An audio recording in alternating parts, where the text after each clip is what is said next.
आगे बढ़ते हैं। नए वोटर को देना होगा माता पिता के एसआईआर का ब्यौरा।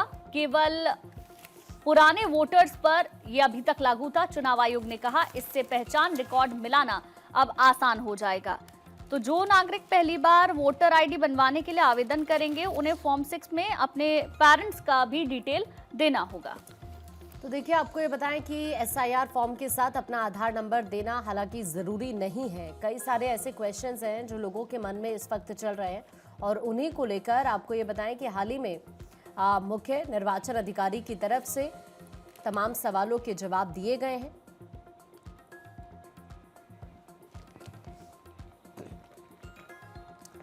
वहीं बंगाल में 20 साल बाद टाटा की वापसी संभव। सीएम शुभेंदु खुद मामले को देख रहे हैं। ममता के आंदोलन से बंद हुआ था ये प्लांट। 20 साल में 15 गुना जमीन की कीमत बढ़ गई है। 997 एकड़ जमीन बेकार हो रही है।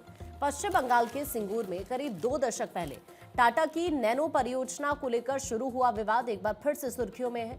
राज्य में बीजेपी सरकार बनने के बाद टाटा समूह की सिंगूर में वापसी को लेकर चर्चा तेज हो रही है। राज्य के उद्योग मंत्री तापस रॉय ने यह कहा है कि टाटा के साथ शुरुआती स्तर पर बातचीत चल रही है।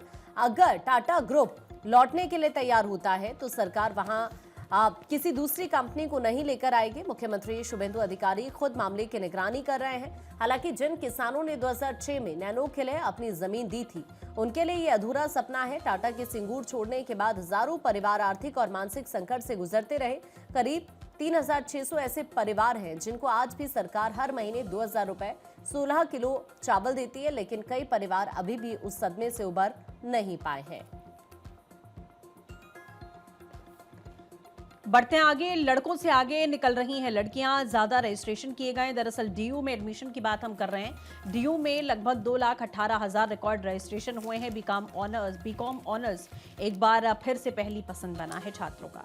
तो दिल्ली यूनिवर्सिटी में यूजी दाखिले के पहले चरण की प्रक्रिया पूरी हो गई है। इस साल 2,73,751 छात्रों ने पोर्टल पर साइन अप किया है, जिनमें से रिकॉर्ड 2,18,284 ने रजिस्ट्रेशन सफलतापूर्वक पूरा कर लिया है।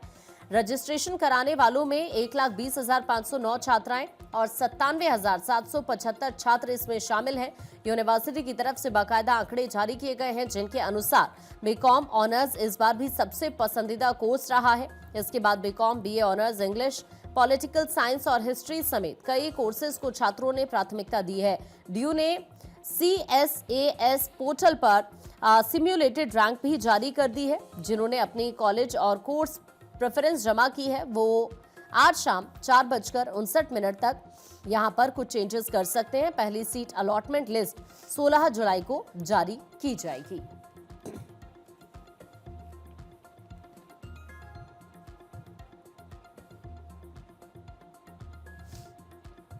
तो रिकॉर्ड 2,18,000 रजिस्ट्रेशन ड्यू में हुए हैं और इनमें से अगर छात्राओं की बात करें तो 1,20,509 छात्राएं, 97,775 छात्र इसमें शामिल हैं और बीकॉम ऑनर्स एक बार फिर से पहली पसंद छात्रों की बनी है। और चढ़ावा चोरी मामले में एक और अहम खुलासा हुआ है। आस्था पर महाप्रहार, चोरी हर दिन 2 बार।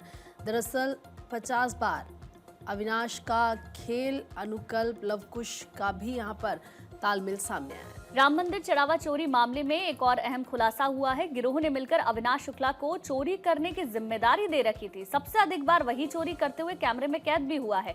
बाकी के लोग उसको कवर करके खड़े रहते थे। कई बार मनीष और रमाशंकर ने भी रकम पार की, उसके बाद बंटवारा किया। एसआईटी की जांच में इसका खुलासा हुआ। अब पुलिस ने अपनी विवेचना में इसकी तस्दीक की है। एसआईटी की विस्तृत जांच अंतिम चरण में है, जबकि पुलिस की विवेचना लंबी चलेगी। और इसके साथ ही राम मंदिर में अब व्यवस्थाओं की जिम्मेदारी के लिए नई टीम भी तय कर दी गई है। 350 के करीब पुजारी, वेतनभोगी कर्मचारियों की संख्या, रिटायर्ड पूर्व सैनिक, मंदिर प्रबंधन, भोजनालय, श्री राम निवास मंदिर के अलावा कार्यशाला, यानी कि कुछ बदलाव इसके बाद किए गए हैं। प्रशासनिक व्यवस्था को और ज्यादा पारदर्शी, जवाबदेह और व्यवस्थित बनाने की दिशा में कई बड़े बदलाव वहां पर किए गए हैं।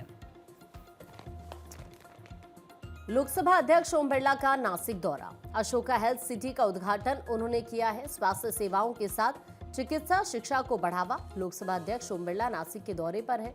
यहां उन्होंने 9 लाख वर्ग फुट में विकसित अत्याधुनिक अशोका हेल्थ सिटी का उद्घाटन किया।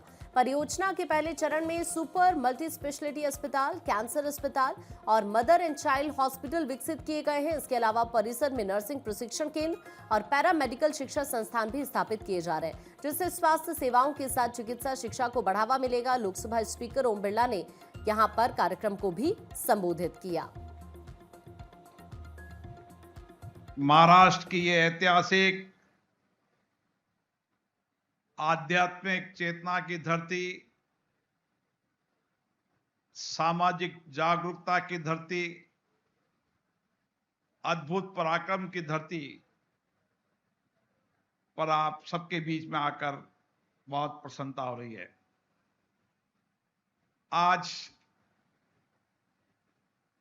अशोका हेल्थ सिटी के अंदर मदर एंड चाइल्ड हॉस्पिटल के लोकार्पण समारोह में महाराष्ट्र सरकार के वरिष्ठ मंत्री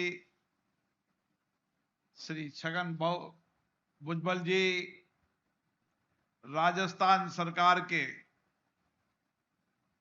ऊर्जा मंत्री जो कोटा से आते हैं, माननीय हीरालाल जी नागर साहब, हमारे लोकसभा में हमारे साथ सांसद श्री राजा